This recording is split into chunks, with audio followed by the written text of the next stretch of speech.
The Federal Reserve has so little self-awareness. They say, it appears to us that someone has suppressed volatility and compressed yields and expanded multiples. Now, who might that someone be?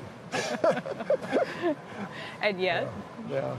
The Fed has, in fact, I say, the Fed has imposed, has manipulated us into a period of quite eerie stability in measured volatility. It has manipulated us into a time of remarkably artificially low credit spreads. Even with a backup in junk bond yields, you're still not getting paid to invest in that class of asset, formerly known as high yield. So the stock market, I don't know. But in terms of credit, it's mostly risk without the prospect of much reward. Mm-hmm.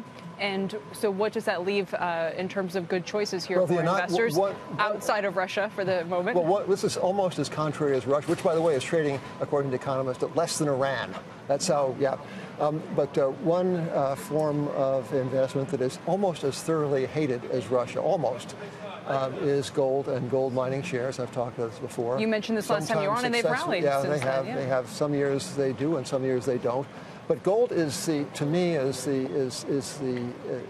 very sound inoculation against these kind of harebrained, or at least wild-haired, doctrines of modern central banking. If you harbor doubts, as do I, about the efficacy of 5 years of money printing or quantitative easing and suppressed interest rates, and you wonder how this unprecedented experiment is going to pan out, then you can do worse for yourself than to hedge against some unscripted monetary outcome with an investment in, say, the Tocqueville Gold Fund or the First Eagle Gold Fund. They're diversified portfolios of mining shares, which are depressed both in absolute and in relative terms relative to the price of the metal. And would you prefer that? I was going to just ask you, relative to the price of the metal. Well, I myself, Scrooge McDuck fashion, love to just hold the stuff in my hand.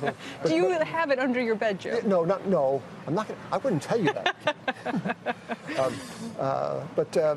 So gold is to me the legacy monetary asset, and it stands to benefit from the demonstrated as opposed to the theoretically likely crack up of these monetary arrangements.